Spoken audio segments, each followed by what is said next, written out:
শাকিরা ধীরে ধীরে প্রবেশ করলেন ইংরেজি ভাষী দেশগুলোতে। আর তারপর একদিন শাকিরা ভাবলেন, আমাকে বিশ্ব জয় করতেই হবে। বিশ্ব জয় করতে গেলে তিনি ভাবলেন প্রথমে তার আপাত মস্তক রূপটাই বদলে ফেলবেন।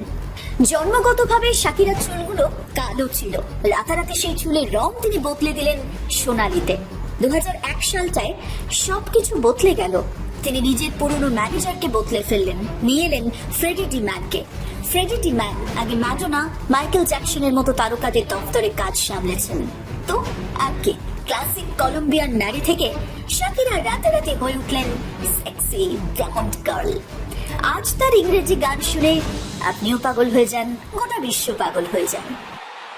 কিন্তু বললে বিশ্বাস করবেন না, শাকিরা ইংরেজিটা ভালো করে বলতেই পারতেন না। সেই মেয়েটা কিভাবে ইংলিশ অ্যালবাম লন্ড্রি সার্ভিস নিয়ে এসেছিলেন। এই অ্যালবামটার পর গোটা বিশ্ব জুড়ে তখন শাকিরা ফিভার। হোয়েনেভার গানটা নিশ্চয়ই শুনেছেন। এই গানটা 40টার বেশি দেশে নাম্বার 1 হিট হয়েছিল সেই সময়। কিন্তু আশ্চর্য, মেয়েটা ইংরেজি ভাষাই তো জানতো না। তাহলে গল্পটা একটু ছোট্ট করে বলি। বাহামুজের একটা ফাঁকা ফার্ম হাউসে গরুর পাল থাকতো, আর তার মাঝেই গাদাগাদি করে থাকতেন আজকের world top most popstar Shakira. কি করতেন শাকিরা সেখানে? দিন রাত এক করে ইংরেজি ডিকশনারি মুখস্থ করতেন, প্র্যাকটিস করতেন কিভাবে ইংরেজি গান লিখতে হয়। প্যাশনটা কোন লেভেলে ভাবতে পারছেন? শাকিরা নিজেকে তৈরি করেছিলেন একটু একটু করে, কিভাবে গানের বিট, লিরিক্স, ডান্স মুভ সবকিছুকে একেবারে ব্লেন্ড করে দিতে হয়। কিছু একটা অদ্ভুত মাদকতা মেশানো আছে তার গলায়, আর সেটাই তো শাকিরার ইউএসপি। পরপর 4টে ওয়ার্ল্ড কাপের কণ্ঠ হওয়া, এটা তো মুখের কথা নয়।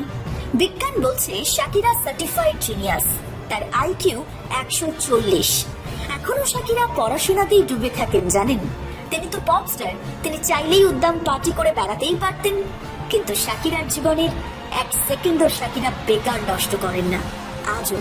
2020 সালে করোনা পিরিয়ডের সময় যখন গোটা দুনিয়া সোশ্যাল মিডিয়ায় রিলস বানাতে ব্যস্ত ছিল, হোম পার্টি করছিল, শাকিরা তখন চুপচাপ আমেরিকার ইউনিভার্সিটি অফ পেনসিলভেনিয়াতে ভর্তি হয়ে গিয়েছিলেন। সারাদিন 2 ছেলেকে সামলাতেন আর রাতে অনলাইন ক্লাস। রীতিমতো পড়াশোনা করে তিনি প্রাচীন দর্শনের উপর গ্র্যাজুয়েশনের ডিগ্রি অবধি হাসিল করে নিয়েছেন। আচ্ছা, এবার জানতে ইচ্ছে করছে তো একটু, এরকম ট্যালেন্টেড একটা মেয়ের লাভ লাইফটা কেমন? কি দুঃখের কথা বলি বলুন তো, শাকিরার লাভ লাইফটা পুরোটাই ধোঁকা। 2010 সালে তিনি ফিফা ওয়ার্ল্ড কাপের জন্য গিয়েছিলেন ওয়াক্কা ওয়াক্কা। পুরো বিশ্ব রিদম খুঁজে পেয়েছিল এই গানটায়। বাকিদের মতো মুগ্ধ হয়ে গিয়েছিলেন স্প্যানিশ ফুটবলার জেরার্ড পিকেও। শাকিরার চেয়ে পিকে 10 বছরের ছোট, কিন্তু প্রেম সে কি আর বয়স মানে? তিনি বিশ্বকাপের আগেই কথা দিলেন কেবলমাত্র শাকিরার জন্যই তিনি ফাইনাল জিতবেন। পিকে কথা রেখেছিলেন। স্পেন সেবার সত্যি সত্যি বিশ্বকাপ জিতেছিল, আর সেখান থেকেই শুরু হয়েছিল তাদের রূপকথার মতো প্রেম।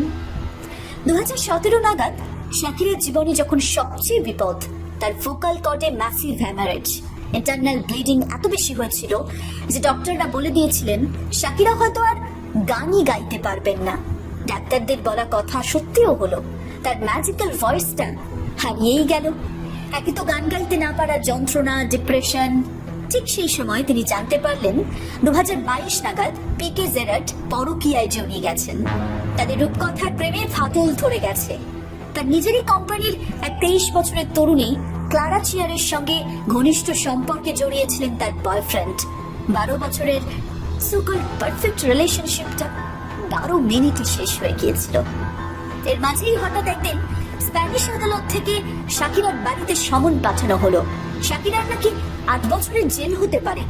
আদালতের দাবি পুরো 2 বছর স্পেনে থাকার পর 14.5 ইউরো ট্যাক্স ফাঁকি দিয়েছেন শাকিরা। কিন্তু শাকিরা রুখে দাঁড়ালেন, কারণ তিনি তো বাহামুজের বাসিন্দা, তার তো স্পেনে ট্যাক্স দেওয়ার কথা নয়।